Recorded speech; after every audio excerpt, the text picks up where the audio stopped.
ಚಾಮರಾಜನಗರ ಕ್ಷೇತ್ರದಲ್ಲಿ ಈಗ ತಮಗೆ ಏನು ಅನಿಸ್ತಾ ಇದೆ? ಹೊಸದಾಗಿ ಟಿಕೆಟ್ ಅನ್ನ ಪಡೆದಿದ್ದೀರಿ.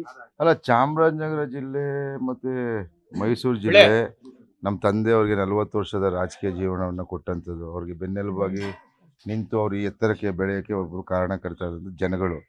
ನಮ್ಮ ತಂದೆಯವರು 91ರಲ್ಲಿ ಲೋಕಸಭೆಗೆ ಸ್ಪರ್ಧೆ ಮಾಡಿದಂಥವ್ರು. ಹಾಗೆಂದ ಒಡನಾಟ ನಮ್ಮ ಕುಟುಂಬಕ್ಕೂ ಈ ನಗರ ಮತ್ತು ಮೈಸೂರು ಭಾಗದ ಜನಗಳಿಗೂ ನಿರಂತರವಾಗಿ ಇರುವಂಥದ್ದು 40 ವರ್ಷದಿಂದ.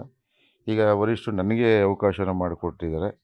ಅದಕ್ಕೆ ನಾನು ತಮ್ಮ ಮಾಧ್ಯಮದ ಮುಖಾಂತರ ಈಗಾಗಲೇ ಅವರ ಎಲ್ಲ ವರಿಷ್ಠರಿಗೆ ಧನ್ಯವಾದಗಳನ್ನು ತಿಳಿಸಿದ್ದೀನಿ. ನಾವು ಏನು ಜನಗಳಲ್ಲಿ ಈಗ ಮನವಿ ಮಾಡ್ತಿದ್ವಿ, ಒಳ್ಳೆ ಉತ್ತಮವಾಗಿ ಅವ್ರು ಸ್ಪಂದನೆ ನೀಡ್ತಾ ಇದ್ದಾರೆ. ಮುಂದಿನ ದಿನಗಳಲ್ಲಿ ಅಂದರೆ 26ನೇ ತಾರೀಕು ಕಳೆದ ಜೂನ್ 4ಕ್ಕೆ ಇಲ್ಲಿ ಫಲಿತಾಂಶ ಕಾಂಗ್ರೆಸ್ ಪರ ಬರಲಿದೆ. ಚಾಮರಾಜನಗರ ಅಂತಂದ್ರೆ ತುಂಬಾ ಚಾಲೆಂಜಸ್ ಇರ್ತಕ್ಕಂಥ ಕ್ಷೇತ್ರ, ಅಂದ್ರೆ ಬಹಳ ಹಿಂದುಳಿದಂತ ಪ್ರದೇಶ, ಈ ತರದ್ದೆಲ್ಲ ಇದೆ, ಅನೇಕ ಸಮಸ್ಯೆಗಳಿರತಕ್ಕಂಥ ಕ್ಷೇತ್ರ, ತುಂಬಾ ಚಾಲೆಂಜ್ ಇದೆ. ನೀವು ಏನಾದ್ರು ಅಂದ್ಕೊಂಡಿದ್ದೀರಾ ಸರ್ ಈಗ ಮಾಡಬೇಕು ಅಂತೇಳಿ ಚಾಮರಾಜನಗರ ನಗರನ? ನಾನು ನಿನ್ನೆನೂ ಕೂಡ ಹೇಳಿದ್ದೀನಿ, ಇದು ಹಿಂದುಳಿದ ಕ್ಷೇತ್ರ ಅಂತ ಒಂದು ಹಣೆಪಟ್ಟಿಯನ್ನು ಕಟ್ಟಿದ್ದೇವೆ. ಅದಕ್ಕೆ ನಾನು 3 ಬಾರಿ ವಿಧಾನಸಭೆಗೆ ನಾನು ಹೆಚ್ಚು ಒತ್ತನ್ನು ಕೊಡ್ತಿದ್ದಂಥದ್ದು. ಈಗ ವರಿಷ್ಠರು ಅದಕ್ಕಿಂತ ಹೆಚ್ಚಿನ ಜವಾಬ್ದಾರಿ ಇರುವಂಥ ಸಂಸದ ಸ್ಥಾನಕ್ಕೆ ನನಗೆ ಅವಕಾಶ ಮಾಡಿಕೊಟ್ಟಿದ್ದಾರೆ. ಎಲ್ಲ ಹಿರಿಯರಿದ್ದಾರೆ ನಮ್ಮಲ್ಲಿ. ನಮ್ಮ ತಂದೆಯವರು, ವೆಂಕಟೇಶಣ್ಣವರು, ನರೇಂದ್ರಣ್ಣವರು, ಕೃಷ್ಣಮೂರ್ತಿ ಸರ್, ಜಯಣ್ಣವರು, ಅವರೆಲ್ಲ 3 ಸಲ 4 ಸಲ ಗೆದ್ದಂಥವ್ರು. ನಮ್ಮ ಪುಟ್ಟರಂಗ ಶೆಟ್ಟಿ ಅವರು 4 ಸಲ ಗೆದ್ದಂಥವ್ರು. ಮತ್ತು ಯುವಕರ ಪಡೆಯೂ ಕೂಡ ಇದೆ. ನಮ್ಮ ಗಣೇಶು, ದರ್ಶನು, ಅನಿಲು, ನಮ್ಮ ಯತೀಂದ್ರ, ಹೀಗೆ ಅನುಭವ ಇರೋರು, ಹೊಸದಾಗಿ ಯುವಕ ಎಲ್ಲನೂ ಒಳಗೊಂಡಂತೆ ಅವರದ್ದು ಚರ್ಚಿಸಿ ಇದು ಏನಕ್ಕೆ ಅಂದರೆ ಯಾಕಂದರೆ ಹೆಚ್ಚು ಕೈಗಾರಿಕೋದ್ಯಮಿ ಇಲ್ಲದೆ ಇರ್ಬೋದು, ಉದ್ಯೋಗ ಅವಕಾಶಗಳು ಕಮ್ಮಿ ಇರ್ಬೋದು, ಶಿಕ್ಷಣ ಆರೋಗ್ಯಕ್ಕೆ ಹೆಚ್ಚು ಒತ್ತು ಕೊಟ್ಟಿಲ್ಲದೆ ಇರ್ಬೋದು. ಆದರೆ ನಮ್ಮ ಕೇಂದ್ರದಿಂದ ಬರುವಂಥ ಅನುದಾನ ಏನು ಅಂತ ಚರ್ಚೆ ಮಾಡಿ ನಮ್ಮ ಜನಗಳು ನನಗೆ ಆಶೀರ್ವಾದ ಮಾಡ್ತಾರೆ ಅಂತ ನಂಬಿಕೆ ಇದೆ. ಮಾಡಿಕೊಟ್ರೆ ಅವ್ರಿಗೆ ಚ್ಯುತಿ ಬರೆದಿರ್ತಾರೆ, ಏನು ಅನುದಾನ ಬರುತ್ತೆ ಅದನ್ನು ತಂದು ಶಕ್ತಿ ಮೀರಿ ಒಂದು ಆ ಹಣೆಪಟ್ಟಿಯನ್ನು ತೆಗೆಯೋಕ್ಕೆ ಪ್ರಯತ್ನ ಪಡುವಂಥ. ಪ್ರಸಾದ್ ಅವರು ಮತ್ತೆ ಧ್ರುವ ನಾರಾಯಣ ಬಹಳ ಸೀನಿಯರ್, ಇವರು ಕೂಡ ರೆಪ್ರೆಸೆಂಟ್ ಮಾಡಿದಂತ ಕ್ಷೇತ್ರ. ಆ ಕ್ಷೇತ್ರವನ್ನ ನೀವು ಯಾವ ಲೆವೆಲ್ಗೆ ಅದನ್ನ ಸಮರ್ಥನೆ ಕೊಡೋ ರೀತಿ? ನಾನು ಅದನ್ನೇ ಹೇಳಿದೆ. ಪ್ರಸಾದ್ ಮತ್ತು ದಿವಂಗತ ಧ್ರುವನಾರಾಯಣ ಸಾಹೇಬರು ನಮಗೊಂದು ದಾರಿಯನ್ನು ತೋರಿಸಿದ್ದಾರೆ. ಅದು ಭಾಳಷ್ಟು ಕೆಲಸ ಕಾರ್ಯಗಳನ್ನು ನಗರದಲ್ಲಿ ಮಾಡಿದ್ದಾರೆ.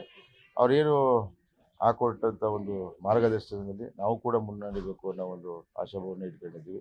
ಯಾಕಂದರೆ ಅವರೆಲ್ಲ ನಮ್ಮ ಪ್ರಸಾದ್ ಸಾಹೇಬರು ಕೂಡ ಮೊದಲನೇ ಬಾರಿ ಚುನಾವಣೆ ನಿಂತಾಗ ಅವ್ರಿಗೂ ಚಿಕ್ಕ ವಯಸ್ಸೇ. ಬಟ್ ಈಗ ಅವರು ಕಳೆದ ಮಾರ್ಚ್ 17ನೇ ತಾರೀಕು ತಮ್ಮ ಸುದೀರ್ಘ 50 ವರ್ಷದ ರಾಜಕೀಯಕ್ಕೆ ಒಂದು ವಿಜಯವನ್ನು ಹೇಳಿದ್ದಾರೆ. ಅದರಿಂದ ಅವ್ರಿಗೂ ಕೂಡ ಭೇಟಿಯಾಗಿ ಒಂದು ಆಶೀರ್ವಾದ ಪಡೆದಿದ್ದೀನಿ.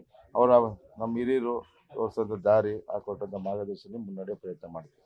ಸರ್, ಈ ಚಾಮರಾಜನಗರ ಲೋಕಸಭಾ ಕ್ಷೇತ್ರವನ್ನ ಕಾಂಗ್ರೆಸ್ ತೆಗೆದುಕೊಂಡಂತಹ ಸನ್ನಿವೇಶಗಳು ಕಂಡುಬರ್ತಾರೆ. ಖಂಡಿತವಾಗ್ಲೂ. ಯಾಕಂದರೆ 8ರಲ್ಲಿ ನಾವು 7 ಕ್ಷೇತ್ರಗಳನ್ನ ಕಾಂಗ್ರೆಸ್ ಗೆದ್ದಿರೋ ಅಂಥದ್ದು. ಆಮೇಲೆ ನಮ್ಮ ಸಿದ್ದರಾಮಯ್ಯ ಸಾಹೇಬರು ಕೊಟ್ಟಂಥ ಗ್ಯಾರಂಟಿ ಯೋಜನೆಗಳು, ಫಲಾನುಭವಿಗಳು, ಮಹಿಳೆಯರು, ಹೆಚ್ಚಾಗಿ ಮಹಿಳೆಯರು ನಮ್ಮ ಪಕ್ಷಕ್ಕೆ ಅವರು ಖಂಡಿತ ಮತವನ್ನು ನೀಡ್ತಾರೆ. ಯಾಕೆಂದರೆ ನಮ್ಮ ಇಲ್ಲಿ ಆ್ಯಕ್ಚುಲಿ ಚಾಮರಾಜನಗರ ಕಾಂಗ್ರೆಸ್ನ ಭದ್ರಕೋಟೆ. ಅದು ಕಳೆದ ಬಾರಿ ಕೇವಲ ಕಡಿಮೆ ಅಂತರದಿಂದ ನಾವು ಸೋಲನ್ನು ಕಂಡ್ವಿ. ಈ ಸಲ ಖಂಡಿತವಾಗಿ ಅಲ್ಲಿ ಗೆಲ್ತೀವಿ. 100ಕ್ಕೆ 100 ಕಾಂಗ್ರೆಸ್ ಈ ಬಾರಿ ನಗರದಲ್ಲಿ ಗ್ಯಾರಂಟಿ 100ಕ್ಕೆ 100. ಯಾಕಂದರೆ ಅತಿ ಹೆಚ್ಚು ಅಂದರೆ ಎಲ್ಲ ಮಹಿಳೆಯರು ಫಲಾನುಭವಿಗಳು ಇರೋದ್ರಿಂದ ಅವರು ಸಿದ್ದರಾಮಯ್ಯ ಸರ್ಕಾರವನ್ನು ಮನೆಯಲ್ಲಿ, ಯಾಕಂದರೆ ನಿಜವಾದ ಮತದಾರರು ಮನೇಲಿ ಕೂದಿ ತೀರ್ಮಾನ ಮಾಡುವಂಥದ್ದು. ಅವ್ರು ಈಗಾಗಲೇ ತೀರ್ಮಾನ ಮಾಡಿದ್ದಾರೆ. ಸಿದ್ದರಾಮಯ್ಯ ಅವರು ಅವ್ರಿಗೆ ಒಂದು ಸ್ವಾವಲಂಬಿ ಬದುಕನ್ನು ಕಟ್ಟಿಕೊಡೋಕ್ಕೆ ಕೊಟ್ಟಂಥ ಯೋಜನೆಗಳನ್ನ ನೆನೆಸ್ಕೋತಾ ಇದ್ದಾರೆ. ಅವ್ರ ಕೈ ಬಲಪಡಿಸೋ ಕೆಲಸವನ್ನು ಮಹಿಳೆಯರು ಹೆಚ್ಚಿನ ರೀತಿಯಲ್ಲಿ ಈ ಸಲ ನಮ್ಮ ಪಕ್ಷಕ್ಕೆ ಬೆಂಬಲವನ್ನು ಕೊಟ್ಟಿದ್ದಾರೆ.